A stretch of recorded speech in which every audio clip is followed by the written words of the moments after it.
श्री स्वामी समर्थ। जय जय स्वामी समर्थ। स्वामींचं नाव घेऊन मी या व्हिडिओला सुरुवात करते। मर्यादा पुरुषोत्तम प्रभू श्रीरामांचा जन्मदिन हा रामनवमी म्हणून सर्वत्र साजरा केला जातो। हिंदू धर्मामध्ये रामनवमीला विशेष महत्त्व आहे। पंचांगानुसार रामनवमी हा सण दरवर्षी चैत्र महिन्याच्या शुक्ल पक्षाच्या नवमी तिथीला मोठ्या उत्साहात साजरा केला जातो। या तिथीला प्रभू श्रीरामांचा जन्म झाला होता। विशेष म्हणजे चैत्र नवरात्रीचा हा शेवटचा दिवस असतो। या नवरात्रीची सांगता रामनवमीने होते। यंदा 6 एप्रिल म्हणजेच रविवारी रामनवमीचा उत्सव संपूर्ण देशभरात साजरा केला जाणार आहे।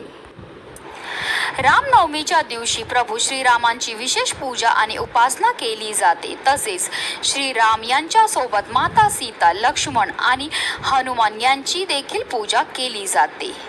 6 एप्रिल रोजी रामनवमीच्या दिवशी पूजा करण्याचा शुभ मुहूर्त सकाळी 11:08 सुरू होणार आहे।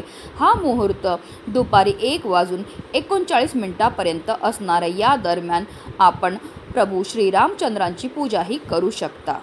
पंचांगानुसार रामनवमीच्या शुभ मुहूर्तावर पुष्य नक्षत्राचा योग जुळून येणार आहे। या व्यतिरिक्त या दिवशी सुकुर्मा योग देखील जुळून आला आहे। हा योग संध्याकाळी 6:54 पर्यंत असणार आहे।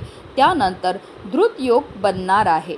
हे सर्व योग अतिशय शुभ मानले जातात आणि या शुभ योगावर जर आपण प्रभू श्रीरामचंद्रांची पूजा केली, सेवा केली, आराधना केली तर आपल्या जीवनामध्ये असणाऱ्या सर्व दोषांपासून आपल्याला मुक्तताही मिळत असते।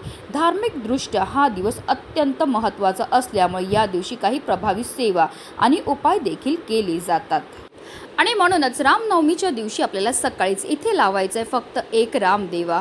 हा दिवा लावल्यामुळे आपल्या जीवनामध्ये असणारे सर्व संकट, दोष, दारिद्र्य तर नष्ट होणारच आहे, पण आपलं आयुष्याचं सोनं झाल्याशिवाय राहणार नाही। आता हा दिवा आपल्याला कधी लावायचं आहे, कुठे लावायचं आहे, कसा लावायचं आहे याबद्दल सविस्तर आणि महत्त्वाची माहिती मी तुम्हाला या व्हिडिओमध्ये देणार आहे।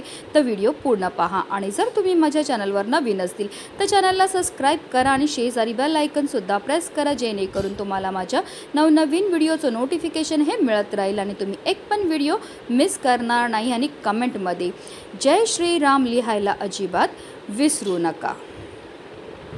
रामनवमीच्या दिवशी भगवान रामाची पूजा करण्यासाठी पहाटे लवकर उठून स्नान करा। तसेच पूजा घरात भगवान श्रीराम, माता सीता आणि लक्ष्मण तसेच भगवान हनुमानाची मूर्ती स्थापित करा। आता भगवान रामाला चंदन लावून त्यांना फुलं, अक्षदा आणि धूप अर्पण करा। त्यानंतर शुद्ध देशी तुपाचा दिवा लावून देवाला मिठाई आणि फळांचा नैवेद्य अर्पण करा। तुम्ही श्रीरामचरितमानस, सुंदरकांड किंवा रामरक्षा स्तोत्राचं पठण करावं। या दरम्यान भगवान रामाच्या मंत्राचा देखील जप हा करायचा आहे। श्रीराम जय राम जय जय राम, श्रीराम जय राम जय जय राम।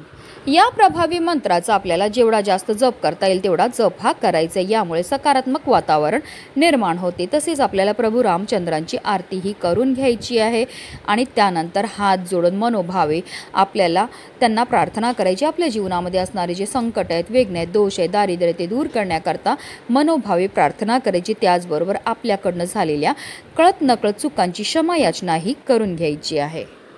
अशा रीतीने आपल्याला पूजा आणि सेवा ही करून घ्यायची आहे। आता हा उपाय आपल्याला कधी करायचा आहे तर आपण रामनवमीच्या दिवशी एकतर हा उपाय सकाळी करू शकतात किंवा संध्याकाळी करू शकतात। तुम्हाला सकाळी करायचा असेल तर 9:30 वाजायच्या अगोदर तुम्हाला हा उपाय जो आहे तो करायचा आहे, किंवा तुम्ही संध्याकाळी 6 वाजल्यापासून रात्री 9 वाजेपर्यंत सुद्धा हा उपाय जो आहे तो करू शकता।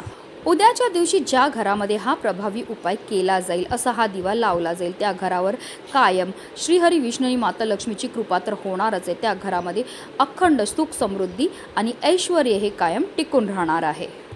आता हा उपाय करण्याकरता आपल्याला एक मातीची पंतीही घ्यायची आहे, कारण मातीच्या पंतीमध्ये सकारात्मक अशा लहरी असतात।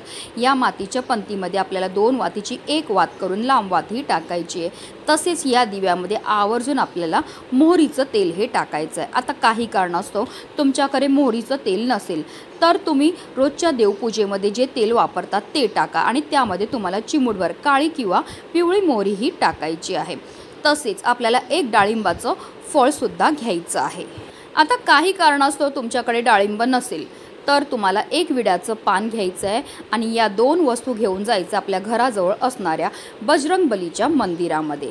आता बजरंगबलींच्या मंदिरामध्ये गेल्यावर सर्वप्रथम आपल्याला तिथे हा दिवा जो आहे तो प्रज्वलित करून घ्यायचा आहे। आता तुम्ही डाळिंबाचं फळ घेऊन गेले असतील तर ते फळ आपल्याला बजरंगबलींच्या चरणावर अर्पण करायचे। आता तुम्ही विड्याचं पान घेऊन गेले असतील तर ते विड्याचं पान जे आहे ते आपल्याला बजरंगबलींच्या हातावर अर्पण करायचं आहे। त्यानंतर आपल्याला मंदिरामध्ये बसूनच 3 वेळा हनुमान चालीसाचं पठण करायचं। त्याचबरोबर आपल्याला रामस्तुती सुद्धा करायची आहे, कारण बजरंगबलींना प्रभू श्रीरामाची स्तुती केलेली अतिशय प्रिय आहे। त्यानंतर आपल्याला प्रभू रामचंद्रांचं तसेच बजरंगबलींचं स्मरण करायचं। आपल्या आयुष्यामध्ये असणारे जे संकट आहेत, विघ्न आहेत, दोष आहे, दारिद्र्य ते दूर करण्याकरता मनोभावे प्रार्थनाही करायची आहे।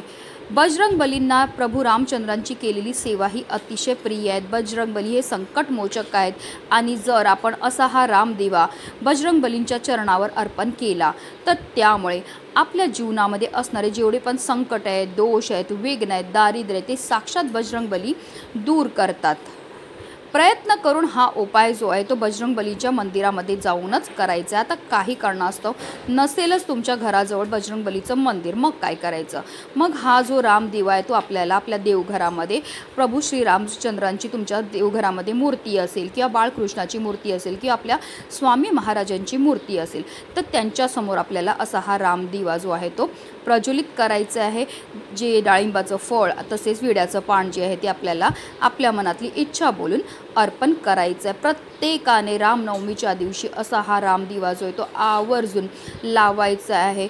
हा उपाय केल्यामुळे त्वरितच तुम्हाला केलेल्या उपायाचं फळ हे प्राप्त होणार आहे। म्हणूनच व्हिडिओ जास्तीत जास्त लोकांपर्यंत शेअर करा, जेणेकरून प्रत्येकाच्या आयुष्याचं कल्याण हो हीच मनामध्ये इच्छा।